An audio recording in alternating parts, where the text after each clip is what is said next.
ఎవరన్నా 2007లో నేను పాడిన పాటలు ఎన్నో ఉంటే చేతులు ఎత్తుతారా? వారు ఇంతమంది ఉన్నారు. మై ఫస్ట్ సాంగ్ 2007లో స్టేజ్ మీద పాడింది ఎందుకు నన్ను ఇంతగా పాట విన్నవారు ఉంటే చేతులు ఎత్తుతారా? అది 2007, that was the first. So అంతవరకు నాకు స్టేజ్, నాకు ఆశ లేదు. ఆ రోజు కూడా వాస్తవం చెప్పాలంటే నేను స్టేజ్ ఎక్కాలని నా స్కెడ్యూల్లో లేదు. అక్కడ ఫైర్కి అంతా ప్రాక్టీస్లు ఇప్పించాం, గంటల సేపు రోజులు అందరికి బ్యాండ్ ఆర్కెస్ట్రాలు అంతా పెట్టి ట్రైనింగ్ ఇప్పించి అన్ని చేసిన తర్వాత ఆ రోజు పాడుతున్నారు. దేవుని సన్నిధి లేదు. నాకేమో దేవుని సన్నిధి కొరకు అన్ని చేయాలని వెనకాల ఉండే వీడియో ఆడియో అన్ని సెటప్ చేసి స్టేజ్ అంతా సిద్ధపరిచి అన్ని చేసి వీఆర్ వర్కింగ్. వెనకాల ఉన్నాను, అన్ని చేస్తా ఉన్నా, పాడుతా ఉన్నారు. దేవుని సన్నిధి లేదు. మండిపోతుంది నాకు. ఎన్ని చేసింది దేవుని సన్నిధి కొరకు కాదా? కష్టపడేది దేవుని సన్నిధి కొరకు కదా? దేవుని సన్నిధి లేకుండా ఎన్ని చేసి ఏ ప్రయోజనం ఉంది అని చాలా బాధ మా నాన్నగారి దగ్గర. దేవుని సన్నిధి లేదు, దేవుని సన్నిధి లేదు అక్కడ. ఏంటి అట్లా చేస్తారు, వీళ్ళేంటి ఇట్లా చేస్తారు, నువ్వు ఎక్కరా అన్నారు.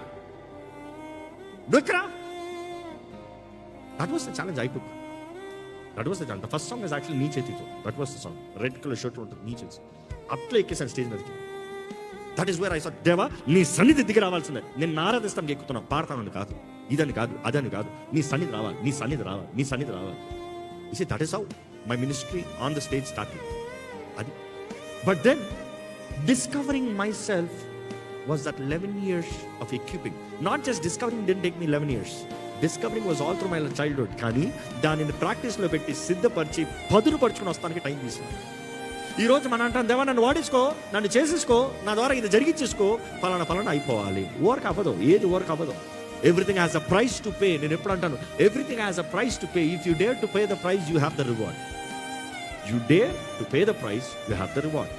ఈ భూమిలో కూడా చూస్తాం, ఏది ఎవరికి లేదనేది లేదు. నువ్వు డబ్బు కట్టగలుగుతా నీదే, నీవు ఉంచుకోలేవరా అని ఎవరు చెప్పలేడు. నువ్వు డబ్బు కట్టగలుగుతా నీదే. ఆత్మరంగంలో కూడా అంతే. If you can pay the price, you will have it.